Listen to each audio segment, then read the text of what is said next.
पितांबरधारी सुंदर जो डोळी कान त्याची ठाई मन पायी राहोई निवारुणी जाय माया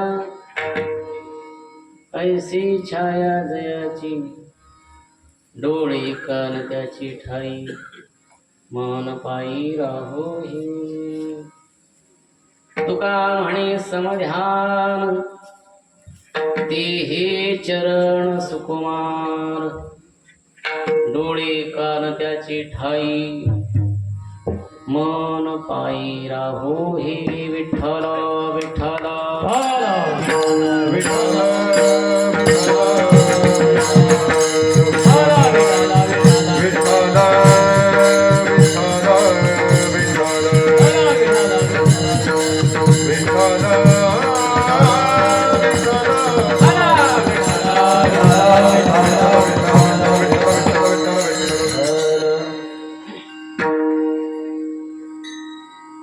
बालनवीन शतपत्र विशाल नेत्रं बिंबाधरं सजलमेघरुचिं मनोज्ञं मंदस्मितं मधुरसुन्दर मन्दयानं श्रीनन्दनन्दनमहं मनसा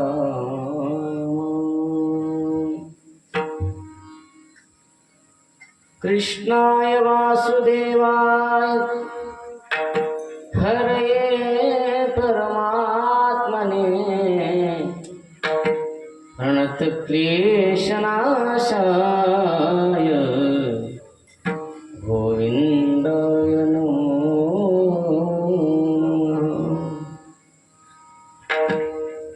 रामाय रामभद्राय रामचंद्राय वेदसे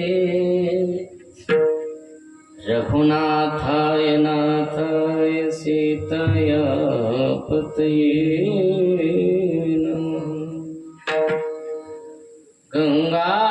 गंगातरंगणमणीय जटाकलापं गौरी निरंतर विभूषित वामभागम् नारायण प्रियमनंगमदापहारं वाराणसीं पुरपतिं भज विश्वनाथं विभुं वेणुनादं चरन्तं दुरन्तं स्वयं लीलया गोपवेशं दधानम्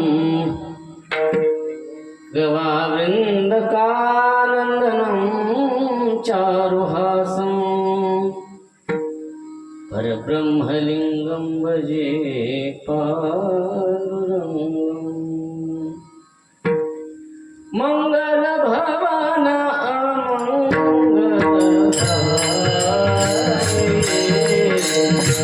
मङ्गलभवन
नमो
गुणा आला विटेवरी पितांबरधारी सुंदर जो भगवान परात्पर पूर्णोत्तम आकार आणि करुणावरून आले.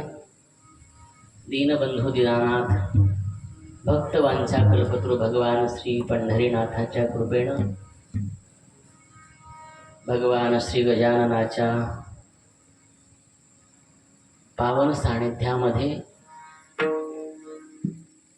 भगवान श्री ज्ञानोबराय तुकोबराय नाथ बाबा नामदेवराय आदी करून सर्व संतांच्या आशीर्वादानं पुढच्या वर्षी तुमच्या सप्ताहाला 3रं तप पूर्ण होईल. 12-36 12 वर्षाचं एक तप असतंय. पुढच्या वर्षी आपल्या या सप्ताहाला म्हणजे आता या सप्ताहापासून सुरू होत आहे. खूप जुना आणि भव्य अशा प्रकारचा हा नामोत्सव आणि या ठिकाणी आपल्या सर्वांच्या दर्शनाचा योग, मंगलमूर्ती भगवान श्री गजाननाच्या दर्शनाचा योग आपल्या सर्व ग्रामस्थाच्या वतीनं आणि ज्यांचं संत पूजन आहे असे आमचे गणेश भाऊ शिंपी आणि हेमंत शिंपी यांच्या माध्यमातून आपल्या सर्वांच्या दर्शनाचा योग आलेला आहे. या ठिकाणी गायनाचार्य, हार्मोनियम वादक, मृदंगाचार्य, मोबाईलच्या माध्यमातून सर्वांना कीर्तन श्रवण करवणारे वारकरी शिक्षण संस्थेतले सर्व विद्यार्थी आणि आदिशक्ती जगदंबा आणि आपण सर्व या ठिकाणी या उत्सवाचा आनंद घेत आहात. या सेवेकरता श्रीमंत श्री जगद्गुरु तुकोबरा यांचा भगवंताच्या गुणाचं वर्णन करणारा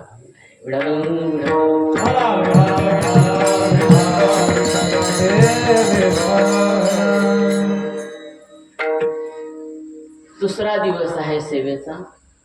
वारकरी संप्रदायाच्या नियमाप्रमाणे सद्गुरु जोग महाराजांच्या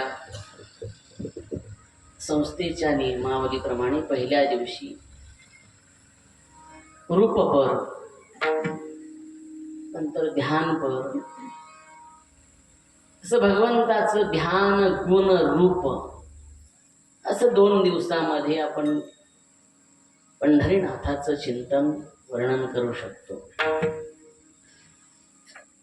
पत्रिकेच्या नुसार तसं पुढे पुढे पाहायला गेलं तर असे महान व्यक्तिमत्व असणारे आणखी संपन्न विद्वत्वरण्य असे सुंदर कीर्तनकार याच्यामध्ये आपल्याला श्रवणीय असणार आहे. आणि आता माझ्या तब्येतीकडे पाहून तुम्हाला वाटतच असेल भगवान श्री गजाननाची इच्छा. इथे मळेगावला देवी भागवत झालं मागे माझं. मळेगावची मंडळी सातपुते मामा वगैरे आलेले आहेत, 4 एकर. तिथे काही श्रवणासाठी आले होते. त्यांच्या माध्यमातून म्हणा आजकाल ती प्रथा पडलेली आहे की ऐकलं तर घ्यायचं किंवा युट्यूबला महाराज आहे का, बुवा युट्यूबला आहे का. आता जे त्यातले नाहीत तेच त्याच्यात आहेत. 4-5 महिने आळंदीला गेले आणि कीर्तनकार झाले. आमची जोग महाराजांची परंपरा अशी नाही आहे. पंढरीनाथाच्या वाळवंटामध्ये कुंभार काकाने जसं थोपटून पाहिलं होतं ना, हा संत आहे का, हा पिकलेला आहे का, हा भाजलेला आहे का. भक्तीच्या प्रेमाने किंवा ज्यांच्यामुळे प्रेम भक्ती म्हटली जसे शिरोमणी श्री नामदेवराय यांना सुद्धा त्या सभेमधून, त्या शाळेमधून, त्या संस्थेमधून वारकऱ्यांच्या हाकलण्यात आलं, तू कच्चा आहे. माझ्या बोलण्याकडे थोडस लक्ष द्या. असं आमची जोग महाराजांची परंपरा आहे की जिथे 4 वर्ष मातेची या खोळे दगड आला पोटास, दगड नेऊन टाकला जातो जोग महाराजांच्या संस्थेत आणि 4 वर्षांनी तो घडून तयार बाहेर येतो.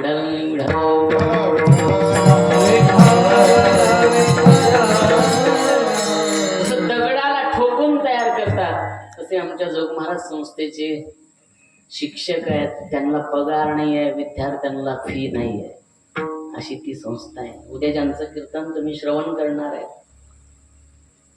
उल्हास बाबांचं, तेही त्या संस्थेमध्ये सध्या शिक्षक आहे.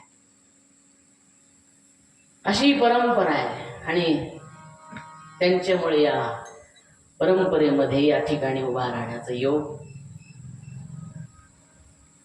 श्रीमंत श्री तुकोबाराय या अभंगामध्ये सुंदर वर्णन करतायत. म्हटले भगवान परमात्मा कुठून आला, काय घेऊन आला, तो कसा दिसतो, त्याला पाहण्यासाठी डोळे, कान, नाक, मन तिथे लावल्यानंतर काय होतं, माया काय आहे, आणि ती माया जाण्यासाठी त्याच्या चरणाचं ध्यान करावं लागतं, तेव्हा तो भेटतो. एवढा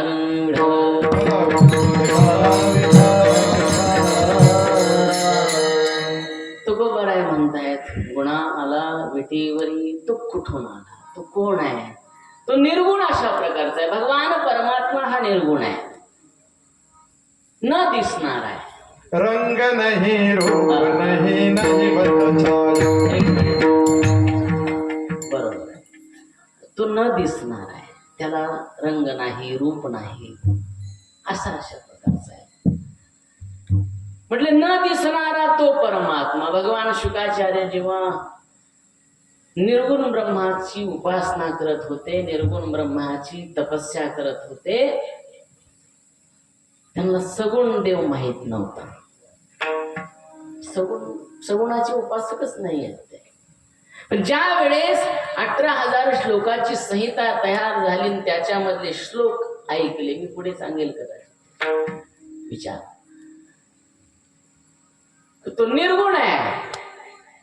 आणि तुकोबाराय म्हणतात तो निर्गुण असणारा, त्याचं ब्रह्माचं त्या उपासना करत असताना तो सर्व ठिकाणी आहे, तो दिसणारा नाहीये, त्याला संतांनी सगुण केलं, मान्य आहे, म्हटले तो सगुण झाला.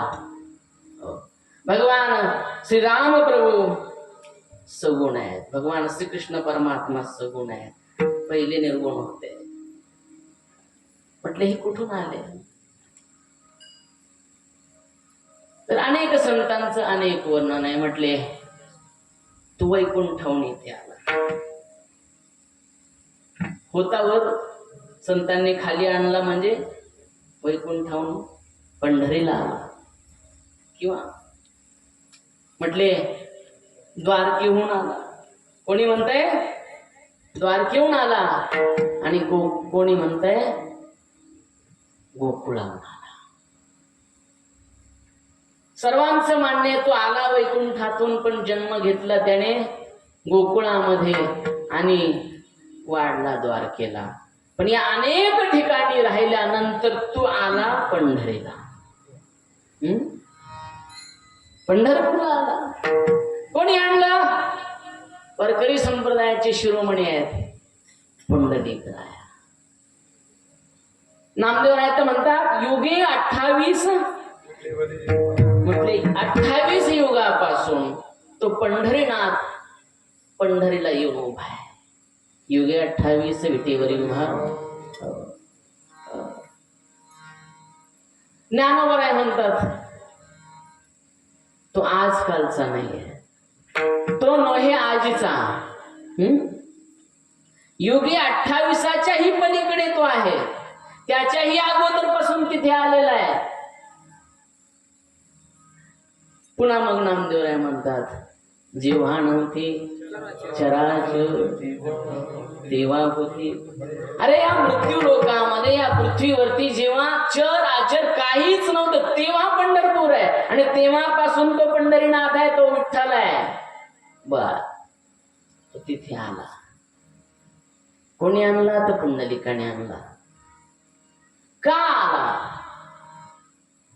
भगवान रामप्रभूंचा अवतार झाला. भगवान रामप्रभूंनी काहीतरी घेऊन आले. काय घेऊन आले? जन्माला आल्यानंतर त्यांच्या हातामध्ये जेव्हा 8 वर्षाची मूर्ती कौशल्याच्या समोर येऊन उभा राहिली, तेव्हा हातामध्ये काय होतं? आयुध होते, धनुष्य होता, सुदर्शन चक्र होतं, गदा होती. भगवान श्रीकृष्ण परमात्मा कारागृहामध्ये, कस्टडीमध्ये, त्या कंसाच्या जेलमध्ये जेव्हा जन्माला आले किंवा अवतरित झाले, तेव्हा 8 वर्षाची मूर्ती, हातामध्ये तलवार, सुदर्शन चक्र, गदा घेऊन आले. म्हणजे आमचा पंढरीनाथ काय घेऊन आला? सगळ्यांनी आयुध आणले. भगवान पंढरीनाथाला तुम्ही पाहिलं असेल, आता इथेही तुमच्या समोर मंदिर आहे. काय आहे का त्याच्याकडे? मोकळा आहे, असा उभा आहे, त्याच्या हातामध्ये काहीच नाहीये. पंढरीनाथाची मूर्ती जर पाहिली तर एक हात आशीर्वादात्मक आहे आणि एका हातामध्ये शंख आहे किंवा पद्म आहे किंवा कमळ आहे. अशा प्रकारचा तो परमात्मा आहे. काहीच घेऊन आला नाहीये. पण आमच्या तुकोबरायाने एक वर्णन केलंय. म्हटले आमचा देव काही नाही आणलं त्याने, पण येताना मात्र त्याने एक महत्वाची गोष्ट घेऊन आलेलं आहे. गुणा आला विटीवरी. काय घेऊन आलाय? म्हटले गुण घेऊन आलाय. गुण घेऊन. कोणी शंख घेऊन आलाय, कोणी चक्र घेऊन आलाय, कोणी गदा घेऊन आलेलं आहे, पण आमचा परमात्मा गुण घेऊन आलाय. बरं का, आता तुमच्या गावामध्ये 35 वर्षापासून सप्ताह चालू आहे. म्हणजे तुम्ही श्रवण करणारे, रुचकर करणारे किंवा बहुश्रुत आहे. अनेक महाराज लोकांना तुम्ही श्रवण केलेलं आहे. आणि श्रवण करत असताना महाराजांपेक्षा श्रवणीय लोक जास्त आहेत किंवा अभ्यासू लोक जास्त आहेत. सर्वांचं ऐकलेले आहेत, अनेक वर्षापासून ऐकत आहात. भगवान परमात्मा काय घेऊन आला? गुण घेऊन आलाय. गुण, बाकी काही घेऊन आला नाही. त्या देवाला कशाने मापावं लागतं माहितीये तुम्हाला? भक्तीची या मापे मोजी तो अनंत. हे भक्तीची या मापे मोजी तो अनंत. भक्तीची मापे मोजी तो अनंत. भक्तीची मापे मोजी तो अनंत.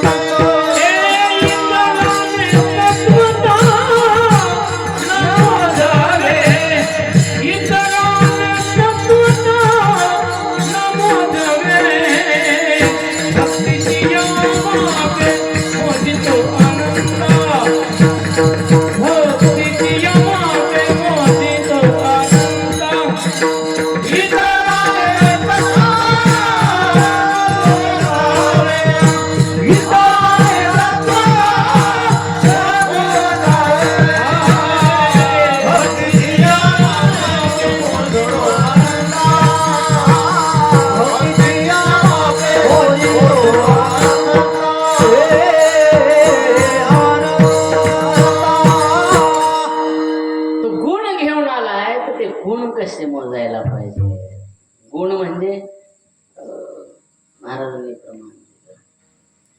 ते गुण जर मोजायचे असेल तर तो बांधकाम करणारा असतो ना, त्याच्याकडे गुन्ह्या असतो बघा. गुन्ह्या करतो तुम्हाला, बांधकाम करणाऱ्याकडे असतो तो नाही चालत इथे. इथे भक्तीची मापे अनंताला मोजण्याची ताकद भक्तीमध्ये आहे. भक्तीच्या मापी मोजतो इतराने तत्वता न मोजावे. भगवंताला मोजण्यासाठी भक्ती लागते आणि त्याचे गुण इतके आहेत, त्याच्या इतके गुण कोणाकडेच नाही. आपल्याकडे अवगुण भरपूर आहेत पण गुण कमी आहेत.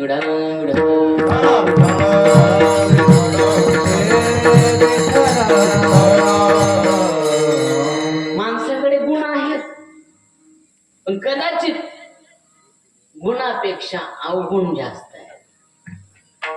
प्रत्येक गावात प्रत्येक माणसाचे एकमेकाचे गुण अवगुण प्रत्येकाला माहित असतात. कोणामध्ये किती गुण आहे म्हणतातच माणसं, तू काय गुणाचा आहे माहितीये मला, असं म्हणतो ना आपण, तू किती गुणाचा आहे. याचा अर्थ काय होतोय, म्हणजे गुणाचं नाही, अवगुण.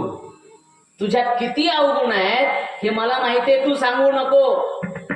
मग त्या पंढरीनाथामध्ये तो घेऊन आलाय, तो गुण घेऊन आलाय. आता त्याचे अनेक गुण आहेत, त्याच्या गुणाचं वर्णन आपण नाही करू शकत महाराज. अनेक गुण आहेत,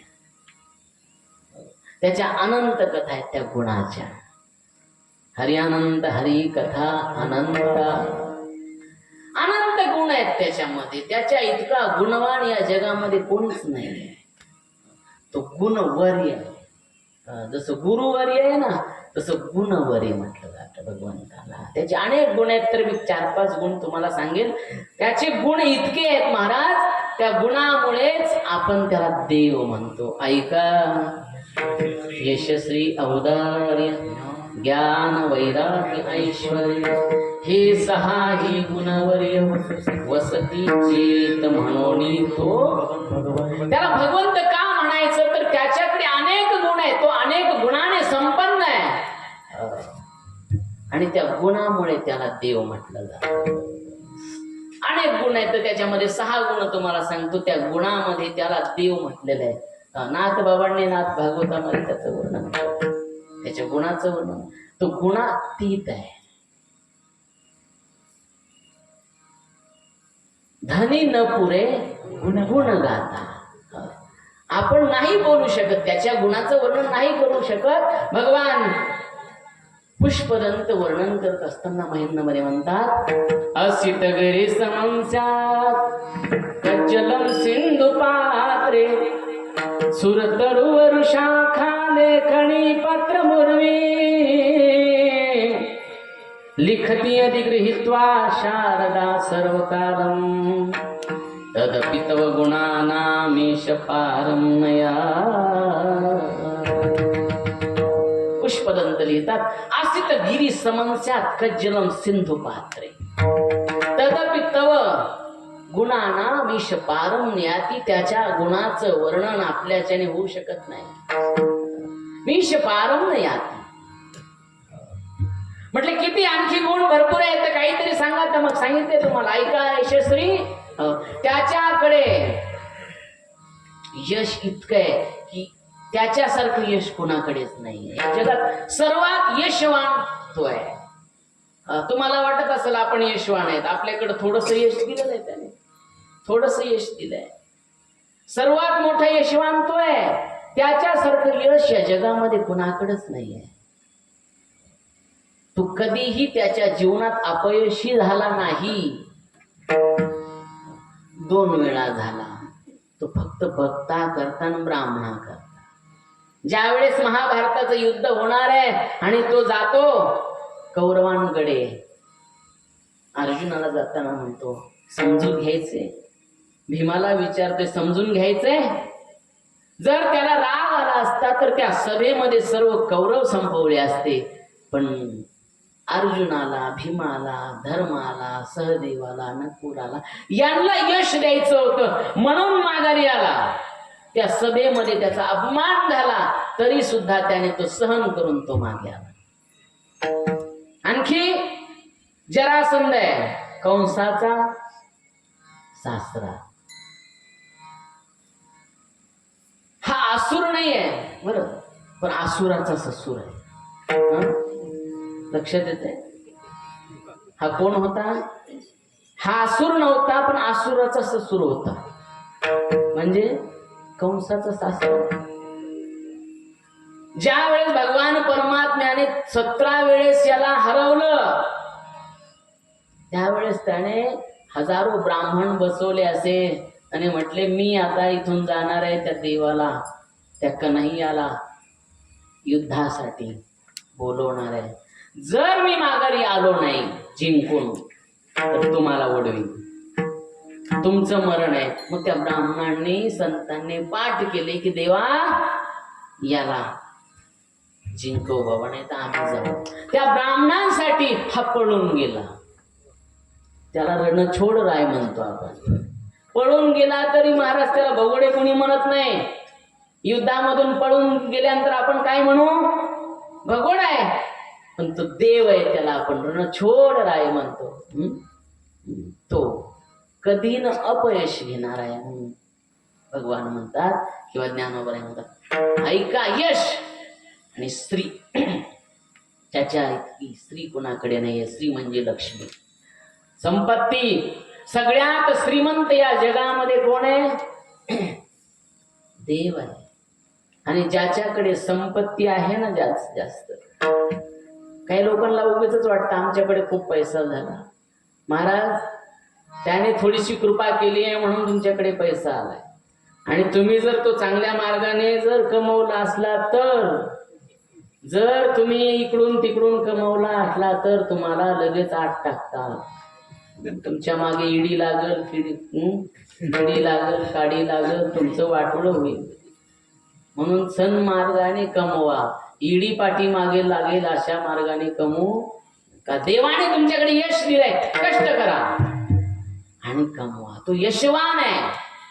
अरे जी लक्ष्मी, जो माणूस लक्ष्मीच्या पाठीमागे धावतो ती लक्ष्मी त्याच्या पाठीमागे धावतो. पाय धुवावयाच्या दैवा, पाय लक्ष्मीचे हाती. अरे ती लक्ष्मी म्हणते, देवा तुमच्या चरणाजवळ, तुमच्या चरणाची दासी करा मला, बाकी काही नको. ती लक्ष्मी ज्याच्या पायाजवळ आहे, लक्ष्मी स्थिरावली मुकुंदी, ती लक्ष्मी ज्याच्या पायाजवळ राहते तो किती श्रीमंत आहे.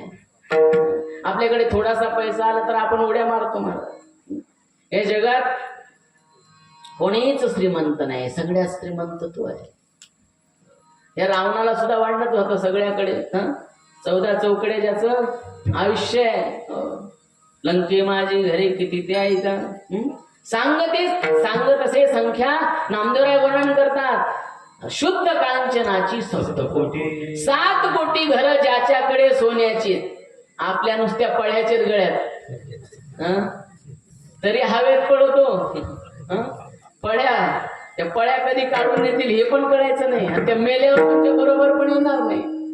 तुकोबराय म्हणतात, सांगा ते कवडी, अरे त्याच्या बरोबर गेली नाही तर आपल्या बरोबर काय येणार आहे. एवढ्या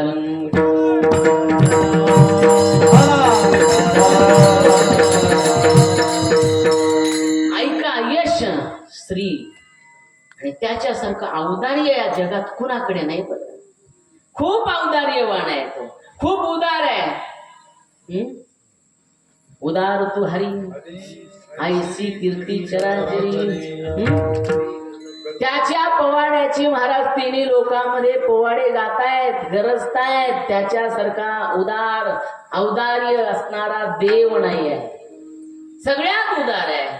भगवान शुकाचार्य वर्णन करतात. एकदा भगवंताला विचारलं, म्हटले का रे देवा तू उदार आहे? कोण म्हणतं तू उदार आहे? त्याच्या उदारत्वाचं वर्णन शुकाचार्यांनी केलंय. एकदा भगवंताला विचारलं, का हो म्हटले तुम्ही त्या विष पाजणाऱ्या पुतनेला तिचा उद्धार केला. अरे जी विष पाजायला आले तिचा उद्धार कोणी करेल का? म्हटली मला उद्धार म्हणतात ना. माझ्या आईला तो सायुज्य मोक्ष मी देणार होतो ना, तो मोक्ष मी पुतनेला.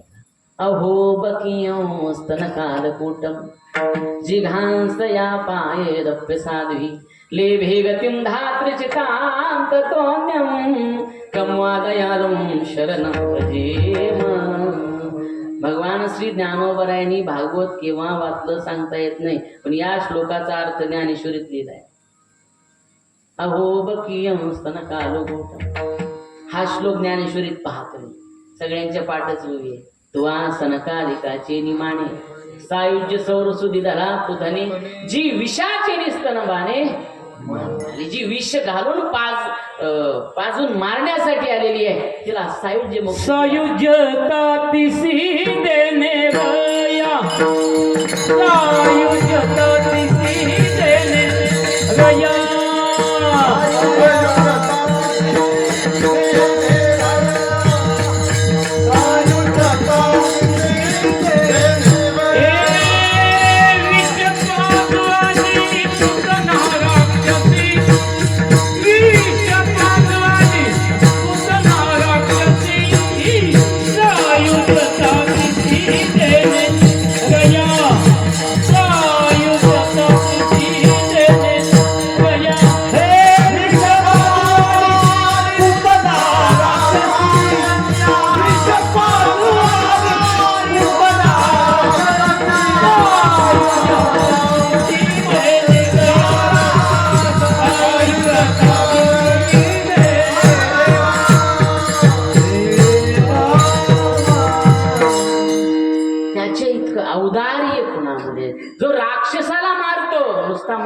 त्याचा उद्धार करतो म्हणजे त्याचा औदार्य आहे. तुझी औदार्य जाणो स्वतंत्र देतान मनसी तो पात्र नाही पाहत आणि पात्रही नाही पाहत. तू माझं भजन कर, भले शिव्या देऊन कर, नाही तर राम राम म्हणून कर. शिव्या देणं म्हणजे त्याचं नावच का नाही. शिव्या देऊन का होईना त्याचंच नाव आहे ना त्या शिवीमध्ये. म्हणून उद्यापासून आता सगळे शिव्या द्यायला सुरू करा देवाला. ती पात्रता आपल्यात नाही. जिजाबाईने देवाला शिव्या दिल्या की नाही. मग आपण शिव्या दिल्या तर काय फरक पडतो. अरे त्यांच्याबरोबर देव बोलत होता, त्यांना भेटत होता. आपल्याला भूतही भेटत नाही. भूतही भेटत नाही, तेवढी पात्रताच नाही. तू भूत म्हणतो तुझी लायकीच नाही मी तुला भेटावं. देव लांबची गोष्ट आहे. भगवान भेटणं माणसाच्या अंगात येत असतो देव. तुमच्या गावात येतं का कोणाच्या अंगात. नाही येत ना. मग बरं. हे पंढरीचे वारकरी जन्मापासून वाऱ्या करू करू थकले, पण यांच्या अंगात कधी पांडुरंग आला नाही. सपनात नाही आला म्हणते बघा महाराज. यांच्या अंगात येतो कसा. 15 दिवस महाराज हे पाणी नेत नाही, आंघोळ्या करत नाही. देव यायची. देव म्हणजे तुमच्या अंगात यायचं काय साधारण गोष्ट वाटली का. देव ही आदिशक्ती जगदंबा जर कुणाच्या अंगात यायची म्हटली. हा तुम्ही नवरात्रात मी उपवास करतो. हा हरीला माहितीये नवरात्रात मी कथा करत होतो तरी सुद्धा उपवास केले. इतकं बोलावं लागायचं तरी सुद्धा मी नवरात्रात उपवास करतो. नवरात्रात उपवास करा, सप्तशतीचे पाठ करा, तुम्हाला जगदंबा दर्शन देईल. पण जर तुम्ही नाटकं केले तर तुम्हाला भूतही भेटणार नाही. जगदंबा कोणाच्या अंगामध्ये येण्याला ती साधारण शक्ती नाही आहे. तिच्यासारखी शक्ती या जगात कोणाकडे नाही आहे. आणि ती शक्ती जर 1% जरी आपल्या शरीरात आली तर आपल्या शरीराचे हजारो तुकडे होऊन जाते. देव शरीरात येणं म्हणजे बरं. देव शरीरात यायची गरज काय. तुमच्या शरीरात देव नाहीये. सर्वा गटी राम हे कशाला म्हणतो आपण. अरे देव नाही का. प्रत्येकाच्या शरीरात देव आहे. भगवान शंकर परमात्म्याचं एक नाव आहे शिव. शिव त्या शिवाची जर वेलांटी काढली तर काय होतं. आपल्या शरीरात शिव आहे. ज्या वेळेस तो शिव निघून जातो किंवा त्याची वेलांटी निघून जाते त्यावेळेस तुम्हाला कोण काय म्हटलं जातं. मेल्यावर तुमचं नाव घेतलं जातं नाही. शव म्हटलं जातं, प्रेत म्हटलं जातं, आणखी खालच्या भाषेत मड म्हटलं जातं, पण तुमचं नाव घेत नाहीत महाराज.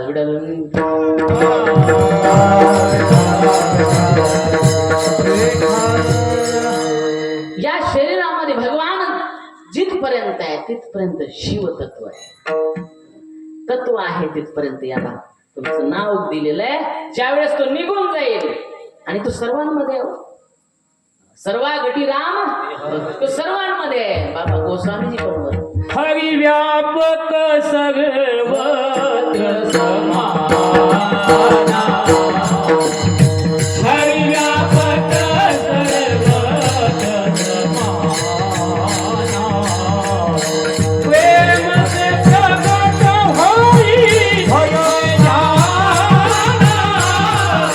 प्रेम से प्रगट होई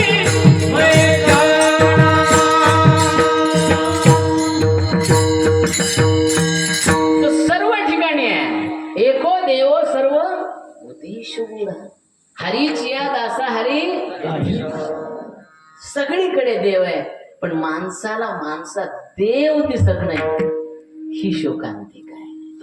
जर माणसाला देव दिसला असता. तुकोबरायला मंबाजी बुवाने मारलं. मंबाजी बुवाला मारायला तुकोबराय गेले का पाय दाबायला गेले. आपल्यासारख्याला एखाद्याने जर शिवी दिली तर अख्खी भावकी जाती भांडायला. एकटा नाही. आपल्याला देव समोरच्या दिसत नाही.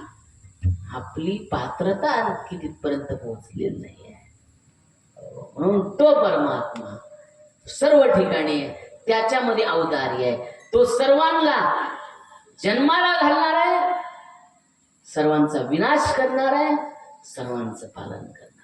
सच्चिदानंद रूपाय विश्वोत्पत्त्यादि हेतवे तापत्रय विनाशाय कृष्णाय तिन्ही तापांचा हरण करणारा, पालन करणारा, नाश करणारा तो आहे.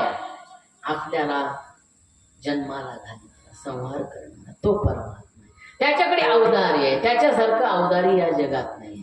म्हणून यश, आणखी श्री, आणखी औदार्य, पुढे ज्ञान. ज्ञान. त्याच्यासारखा असे सर्व ज्ञानाचा बाप ज्ञानोबर आहे म्हणतात. सर्व ज्ञानांचा बाप आहे भगवान परमात्मा. त्याच्यासारखा ज्ञानी. आम्हाला 4 अभंग पाठ झाले की आम्ही म्हणजे देवाचे बाप. हरिपाठ पाठ नाही कीर्तन करायचे हो.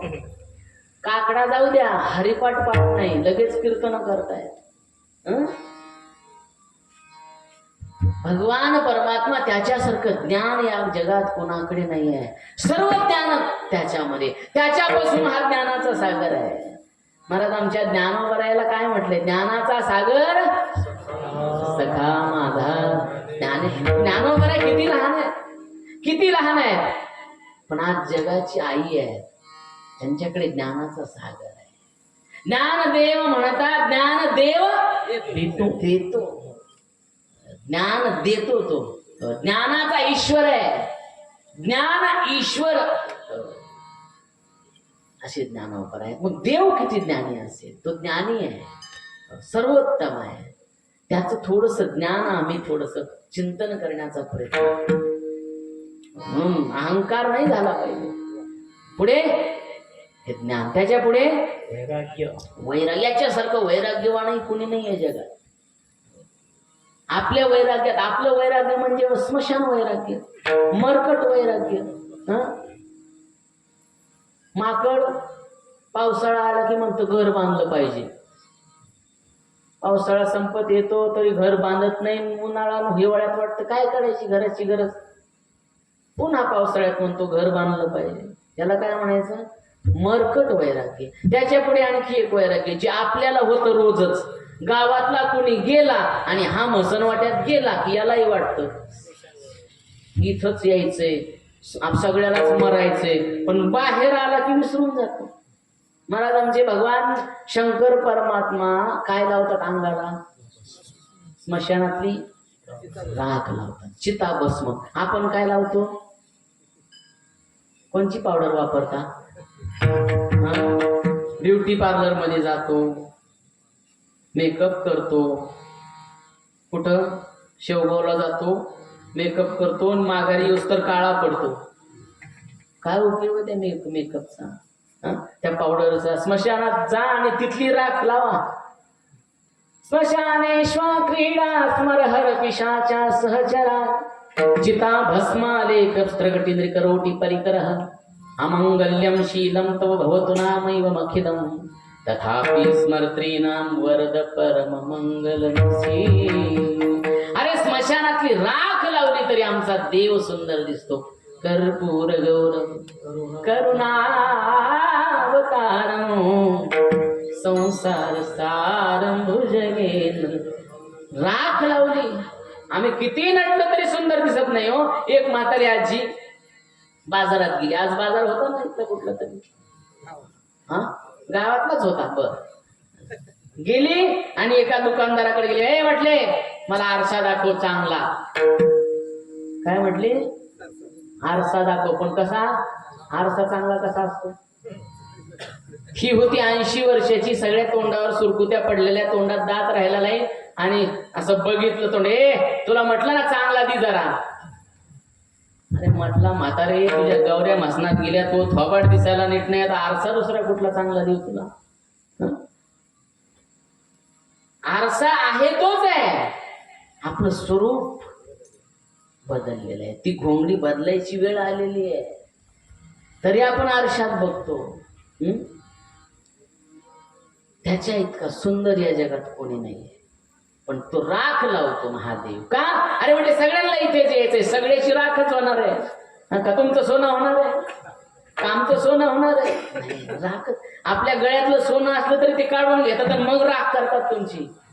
तशी करत नाही ते. गुंजभर सोनं जायला द्यायला तयार नाही. आता ₹1,00,000 तोळा झालंय सोनं. कोण सोडल? मेलं की पहिले काढून घेतात आणि मग आपली राख आहे. म्हणून तो त्याच्यासारखा वैराग्यवान. कसा वैराग्यवान आहे सांगू तुम्हाला. ज्या वेळेस तो गोकुळात जन्माला आला, कारागृहातून गोकुळात त्याला पोहोचवलं. 11 वर्ष गोकुळ वृंदावनात राहिला, 11 वर्ष 56 दिवस. तिथून ज्या वेळेस तो मथुरेला गेला तर पुन्हा गोकुळात गेला नाही. 15 किलोमीटरचं अंतर आहे गोकुळ आणि मथुरेचं, वृंदावन आणि मथुरेचं. पण त्या 15 किलोमीटरच्या एक अर्ध्या तासासाठी तो पुन्हा, इतकं गोपींचं प्रेम आहे, त्या गोपींचं एवढं प्रेम आहे त्या देवावरती, तरी सुद्धा इतका वैराग्यवान आहे, परत गेला नाही. आपल्याकडचे म्हातारे घरातल्यांनी थोडंफार बोलले, रागावले, तर याला वैराग्य होतं आणि जातो एसटी स्टँडला, आता परतच येत नाही, चालला पैठणला. सकाळी जातो संध्याकाळी तर म्हातारा घरी लगेच. हे आपलं वैराग्य आहे. अरे तो देव आहे जो गोकुळातून मथुरेला गेला, मथुरेत 14 वर्ष राहिला, 25 वर्ष वय झाल्यावर द्वारकेत गेला, त्या द्वारकेतून परत मथुरेत आला नाही. त्याला मोह नाही आहे, तो वैराग्यवान आहे, तो लगेच त्यागतो, सर्व सोडून देतो. आपल्याला संसार सुटत नाही म्हणत. इतके संसाराला चिटकलोत आपण. तुम्हाला वाटतं मी गेल्यावर कसं होईल, तू जा, वाटच बघत येत मागचे, तू जातो कधी, चाव्या आमच्याकडे येतात कधी. अरे तू तुझ्या वाचून राहतच नाही. म्हाताऱ्या बोनला वाटत असतं, आजीला वाटत असतं कसं होईल बाबा, माझ्या नातीचं लग्न आहे, माझ्या पोराचं लग्न आहे, यांना वाटतं हे लग्नात गचकू नाही, लवकर जावा. ही परिस्थिती तुमच्या वाचून काही राहत नाही. वैराग्य धारण करा की हे सगळं तुमचं आहे, माझं काही नाही आहे. तो परमात्मा एका क्षणात सर्व सोडायला तयार आहे. त्या गोपींचं प्रेम आहे, त्यागलं आणि द्वारकेला निघून गेला. वैराग्यवान आहे. पुढे ऐश्वर्य, याच्यासारखं ऐश्वर्यवान कोण आहे? हा श्रीमंत आहे सगळ्या जगामध्ये, ऐश्वर्य संपन्न आहे. आपल्याकडे थोडंफार ऐश्वर्य आलं तर आपल्याला काहीतरी वाटतं की आमच्यासारखा श्रीमंत कोणी नाहीये. अरे या सप्त्यामध्ये कोणी कोणी देणग्या देत असतील ना, त्यांना वाटत असेल वा आम्ही देणगी दिली म्हणून तो सप्ताह चाललाय. असं काहीच नाही, देणारे भरपूर आहेत या जगामध्ये. दाते खूप आहेत. तर राम मंदिराकडे जा अयोध्येला, जेवढा पैसा लागला त्याच्यापेक्षा 100 पट येऊन पडलेला आहे. एवढे दाते आहेत देणारे जगामध्ये. महाराज आपल्याला वाटत असेल आपणच दातेत, नाही, जगात एकच दाता आहे. दात एक राम, भिकारी सारी दुनिया, दाता एक राम. या जगात फक्त एकच दाता, एकच ऐश्वर्य संपन्न आहे, तो म्हणजे परमात्मा आहे. त्याने आपल्याला दिलेला आहे, ऐश्वर्य संपन्न आहे. पुढे ऐका, यशस्वी औदार्य, ज्ञान, वैराग्य, ऐश्वर्य, 6 गुण जे आहेत ना, हे सगळ्याला आपल्याला दिले आहेत. यशे थोरविला मारुती, विभीषण केला लंकापती. थोडं थोडं यश दिलं मारुतीरायाला, अपयशी कधी झाले मारुतीराया? देवाने सगळ्यांना दिलेलं आहे. का तर त्याच्याकडे एवढे गुण आहेत की सगळे गुण जर आपल्यामध्ये आले तर आपणच देव होऊ. पण तू सगळ्यांना गुण देत नाही. एखादा गुण दिला तर तो मालामाल होऊन जातो. त्याच्यासारखा रूपवान, त्याच्यासारखा सुंदर, आपण थोडक्यात म्हणतो की आम्ही खूप सुंदर आहे, नाही, अरे तो सुंदर आहे. ऐसा संपूर्ण सर्व गुणी, ऐसा संपूर्ण सर्व गुणी, ऐसा संपूर्ण सर्व गुणी, ऐसा संपूर्ण सर्व गुणी. तेरी पाविते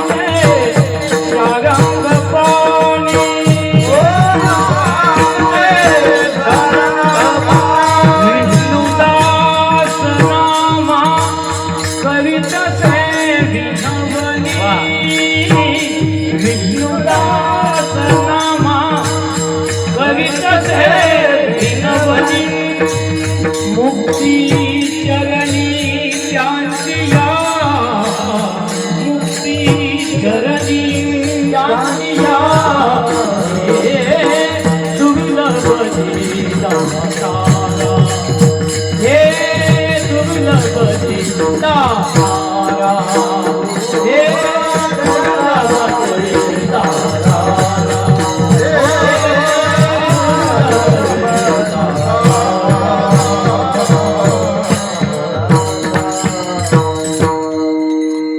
सर्व गोष्टी त्याने सर्वांना दिलेल्या आहेत. पहा तुम्ही, काही लोक काही असे खोटे आहेत, काही गुणवान रूपवान. काही लोकांकडे गुण असतात, रूप असतं. काही गुणवान असतात, रूपवान असतात. काही गुणवान असतात, रूपवान नसतात. काहींकडे रूपही नाही, गुणही नाही. काहीकडे गुण आहे, रूप नाही. तुम्ही पहा, रामायणामध्ये एक त्राटिका नावाची राक्षसी झाली. त्राटिका, तिच्याकडे रूपही नाही आणि गुणही नाही आहे. त्याच रामायणामध्ये विभीषणाची मुलगी, जिच्याकडे रूप नाही आहे पण गुण आहे. ही त्रिजटा काय केलं तिने? सीतेची सहाय्यता केली. ती गुणवान आहे. रूप नाही आहे, राक्षसी आहे, पण तिच्याकडे गुण आहे. काही रूपवान आहेत पण गुण नाही. त्याच रामायणामध्ये कोण? कैकेयी. जे रूपवान आहे, सुंदर आहे, पण गुण आहेत का तिच्याकडे? अवगुण आहे. पण त्याच रामायणामध्ये रूपही आणि गुणही आहे. जगदंबा आदिशक्ती सीतामय्या, जी रूपवान आहे, गुणवान आहे, आणि तो परमात्मा सर्व गुण संपन्न आहे. श्रीमद भागवतामध्ये 24 अवतार आहेत. त्याच्यामध्ये अंबरीशा करता 10 अवतार आहेत आणि त्याच्यातले 3 अवतार खूप सुंदर आहेत. एक आहे राम, एक आहे कृष्ण आणि एक हरी. म्हणजे संत वर्णन करतात, राम बरवा कृष्ण बरवा विठ्ठल बरवा बाईनो, राम बरवा कृष्ण बरवा. म्हटले याच्यामध्ये सगळ्यात गुणवान असणारा, रूपवान असणारा तो परमात्मा, तो फक्त आमच्या पंढरीला आलाय. राम कृष्ण हरी म्हणजे विठ्ठल. आणि तो पंढरीला येताना हे सगळे गुण घेऊन आलेले आहे महाराज. आणि गुण घेऊन आल्याबरोबर म्हटले गुण त्याच्याकडे आहेत, पण आणखी काय त्याच्याकडे? म्हणले पितांबर धारे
गुणा आला विटेवरी, तो विटेवर आलेला आहे, तो गुण घेऊन आलाय. तुम्ही पंढरीला गेले ना तर त्याच्याकडून एखादा गुण घेऊन यायचा.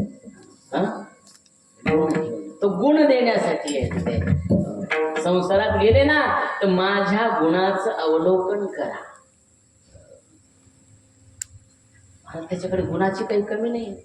चतुरा तू शिरोमणी, गुण लावण्याची खाणी, मुकुट सकळ मनी, धन्य तुझी विठोबा.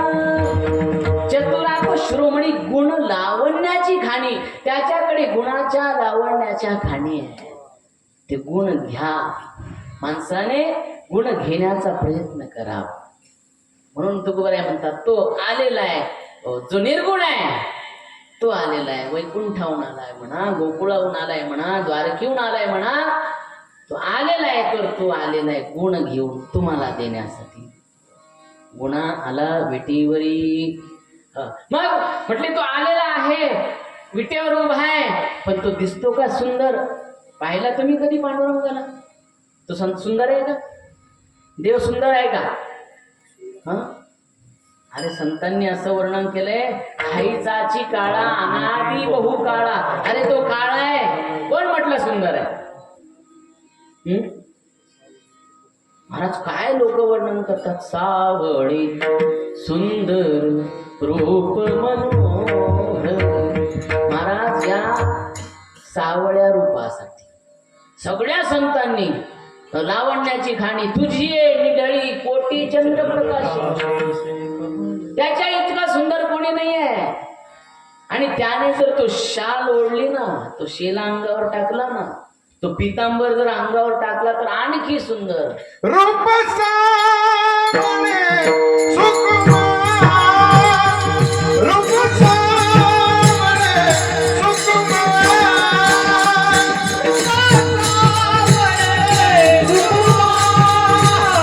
रूप सावळे सुकुमार, कानी कुंडल मकर कानी कुंडल मकर रूप सावळे सुकुमार, रूप सावळे सुकुमार,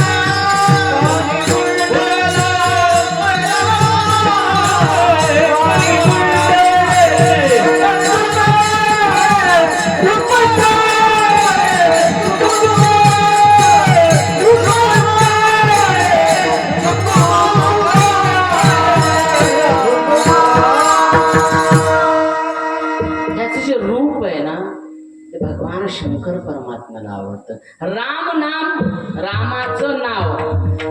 रामाचं नाव हे भगवान शंकराला आवडतं. आणि कृष्णाचं रूप पाहता डोळसू,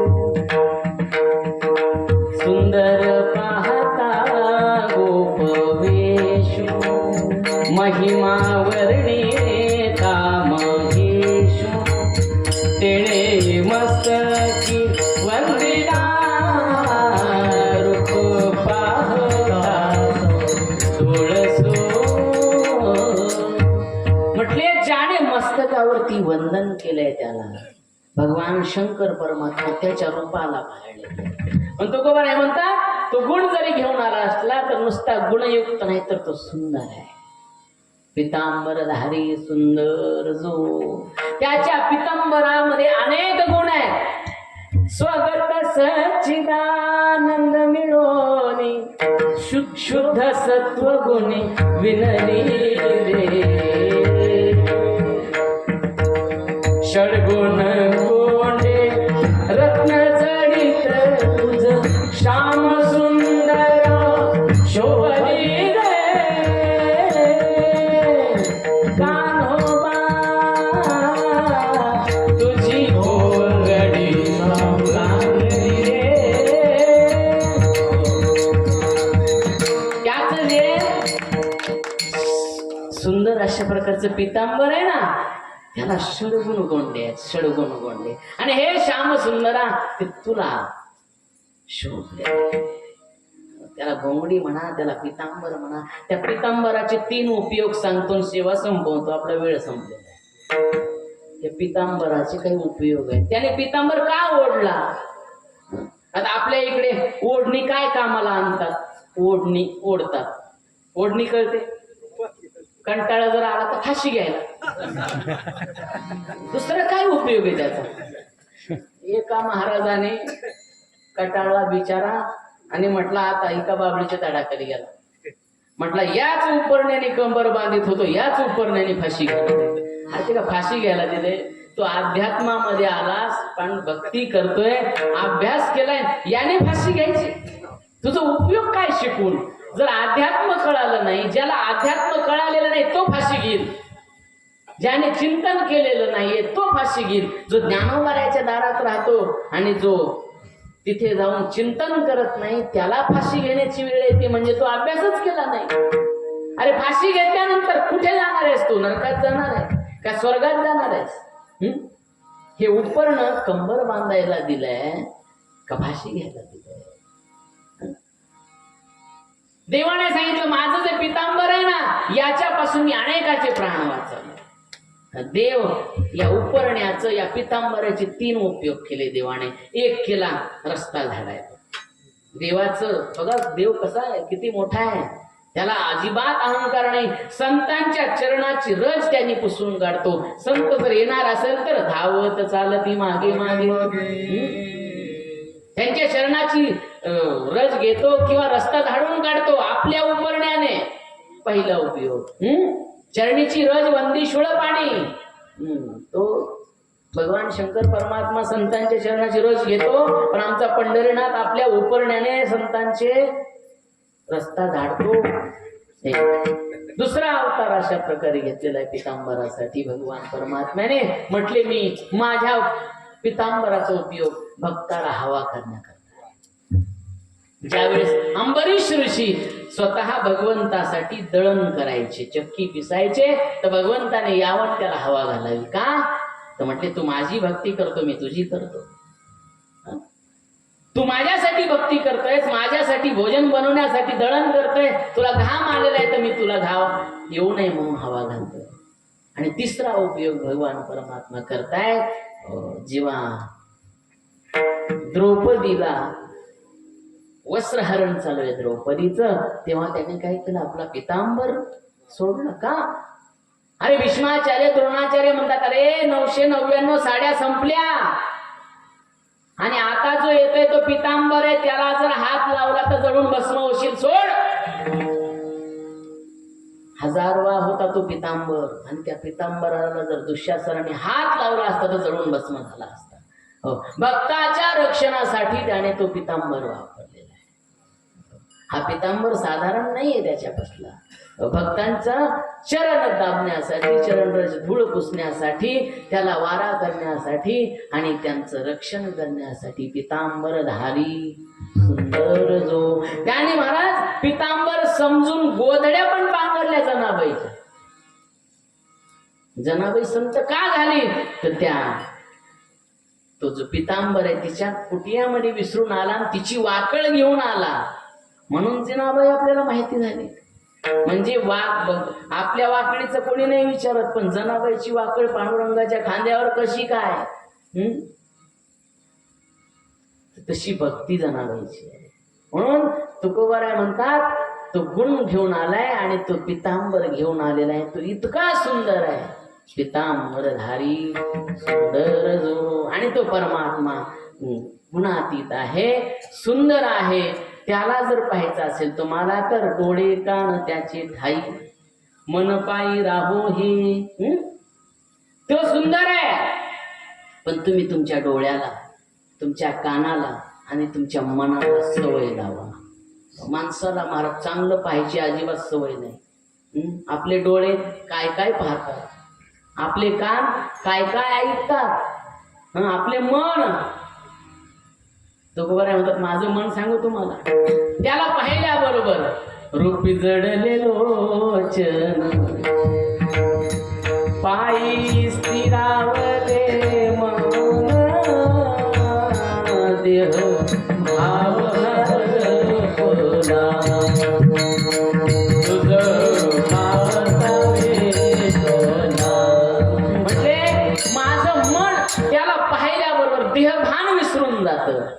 आपलं मन कीर्तनात बसले तरी घरी असते. आपल्या मनाचं आणि त्या तुकोबरायच्या मनामध्ये खूप तफावत आहे. पण तुकोबराय म्हणतात हे मन इतकं विचित्र आहे की त्या मनाला त्याच्या चरणाला लावा, त्याच्याकडे पाहत तो सुंदर आहे असं म्हणून त्याच्याकडेच पाहत राहायला पाहिजे. डोळे कान त्याचे ठाई, मन पायी राहू हे देवा तुझे जे गुण आहेत ना त्याच्यातला एक गुण आम्हाला दे की आमचं मन तुझ्या पायावर राहील. तुम्हाला जो गुण घ्यायचा असेल ना देवाचा तर तू असा गुण घ्या की आपलं मन तिथं राहिलं पाहिजे. महाराज मन अशी गोष्ट आहे ते कधीही देवाजवळ राहत नाही. चंचलम ही मनात कृष्ण जाता येता नलगे वेळ कुठे जाईल सांगता येत नाही मनात. इतकं विचित्र मन आहे. म्हणून तुकोबरायासारखी प्रार्थना करा. हे मना, तुकोबराय तर म्हणतात मन स्थिर नाही माझे हाती, इंद्रिय धावता नावरती. हे देवा हे जरी प्रमाण लिहिले असले तरी तुझ्या चरणावर आल्यावर ते शांत होणार आहे. म्हणून त्याला सवय लाव. डोळे तुम्ही घ्या रे सुख, पहा विठोबाचे मुख. तुम्ही ऐका रे कान, माझ्या विठोबाचे गुण. तुका म्हणे जीवा नको सोडूया केशव. आपलं मन, आपले डोळे, आपले कान हे त्याच्याकडे लागले पाहिजे. म्हणून तुकोबराय म्हणतात त्याच्याकडे जे गुण आहेत ते आम्हाला या प्रकारे दे. आणि ते जेव्हा येतील तेव्हा निवारून जाय माया ऐसी छाया दयाची. म्हटले ज्यावेळी मी सरळ सरळ थोडक्यात अर्थ सांगणार या अभंगाचा. पुढे आता म्हटले जेव्हा डोळे कान मन देवाच्या चरणाला लागतील तेव्हा तुमची माया संपून जाईल. आणि माया अशी महाराज संपत नाही. त्या मायेला कुठलं तरी व्यसन लागलं पाहिजे. कुठलं प्यायचं. मग व्यसन लागल्याशिवाय माया कळतच नाही. मम माया दुरत्य ही भगवंताची माया साधारण नाहीये, कळत नाही. मग काय करायचं म्हटले त्याला एक व्यसन लावा. कुठलं? कुठले भजनाच. हरी हरी तुम्ही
तुमचे कान मन डोळे जर देवाच्या चरणावर लागले तर तुमची माया पळून जाईल. जर माया पळवायची असेल तर त्याला भजनाचं वेड लावलं पाहिजे. कुठल्या? हरी हरी तुम्ही म्हणारी सकळ तेने माया जाळ तुटईल. हे माया जाळच राहणार नाही, थोडक्यात अर्थ असा आहे. आणि हे माया जाळ संपल्यानंतर मग काय होईल महाराज? तुका म्हणे समध्यान, तुका म्हणे समध्यान,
तर मग त्याचं ध्यान लागतं. तुका म्हणे समध्यान तेही चरण सुकुमार.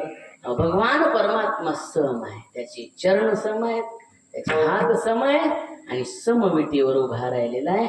ज्यावेळेस तुमच्या पाठीमागची माया निघून जाईल त्यावेळेस तुम्हाला ध्यान लागल्याशिवाय राहणार नाही आणि त्याचे चरण भेटल्याशिवाय राहणार नाही. महाराज, त्याचे चरण भेटणं खूप कठीण आहे. एकदा महाराज भगवान परमात्म्याच्या दर्शनाला कान्होपात्र आले. कान्होपात्र म्हटली, माझ्यासारखी सुकुमार या जगात कोणीच नाही आहे. मी कोमल आहे, सुकोमल आहे आणि हा देव दगडाचा आहे, पत्थरचा आहे. माझ्या कपाळाला जर टोचला तर मग म्हटले डोकं ठेवायच्या अगोदर त्याचे पाय किती कडक आहेत एवढं बघूया. म्हणून तिने बोट लावलं हे पांडुरंगाच्या पायाला. दर्शन घेतल्यावर कधी खड्डा पाहिलाय का पायाचा? ते कामोपात्रानं लावलं होतं. महाराज असं बोट लावलं तरी खड्डा पडला. एवढा सुकुमार आहे, अत्यंत सुकुमार. आणखी तुम्हाला सांगू, भगवान रामचंद्र प्रभू ज्या वेळेस शयन करायचे आणि सगळ्यात सुकोमल असणारी सीता मैया चरण दाबायला जायची महाराज रामप्रभूची. आणि सीतामाईचा हात लागला तरी आ करायचे रामप्रभू. इतके सुकोमल होते महाराज. किती कोमल असतील. सीतामाई कोमल आहे आणि ती कोमल असणारी माई, तिचे हात जर देवाच्या चरणाला लागले तर अत्यंत असं वाटायचं माझ्या पायावर माझ्या चरणावर कोणीतरी दगड ठेवला. इतके सुकुमार आहेत भगवान परमात्मा. ते हे चरण सुकुमार. हे सुकुमार चरण जर तुम्हाला पाहिजे असेल तर डोळे कान त्याची ठाई मन पायी राहू. हे प्रभू, तो गुणावाला जो परमात्मा आहे ते आमच्यामध्ये यावे. आमचे गुण म्हणजे काय? आमचे डोळे कान त्याच्या चरणावर लागावे. पण आमचं गुण, आमचे डोळे, आमचे कान, आमचे हात, आमचे पाय सगळे घरातच पडलेले, देवाकडे जात नाहीत. म्हणून देवाला प्रार्थना करा की हे प्रभू, तुझे चरण आम्हाला मिळावे. हीच आमची प्रार्थना आहे. आमचं मन तुझ्या चरणावर राहो. अशा प्रकारे श्रीमंत श्री तुकोबराय या अभंगामध्ये आपल्याला पहिल्या चरणात थोडासा विस्तार केला आणि बाकी सरळ चरण तुम्हाला मी सांगितलेली आहेत. आपला वेळ संपलेला आहे. आपल्या सर्वांच्या दर्शनाचा योग या ठिकाणी आला आणि सुंदर अशा प्रकारचं हे नियोजन आणि खूप वर्ष म्हणजे 35 वर्ष झाली मोठा उत्सव आहे आपल्या या ठिकाणी. तर झालेली सेवा भगवान श्री पंढरीनाथाच्या चरणी समर्पित करतो. विठोबा जय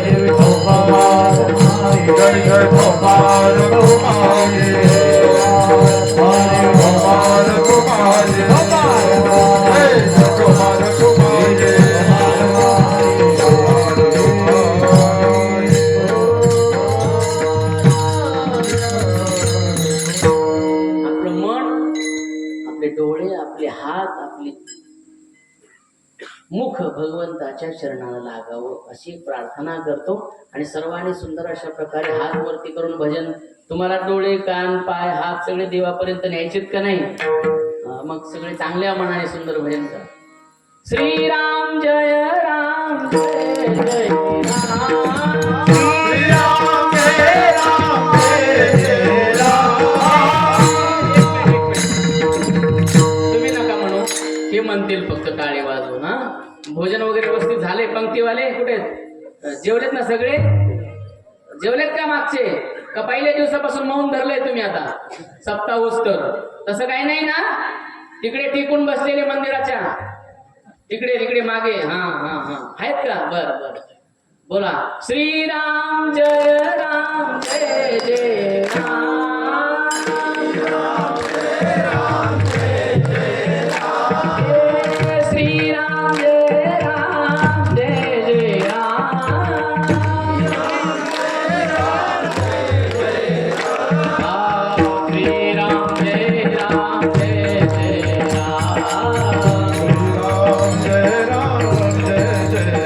जय जय श्रीराम जय राम जय जय राम.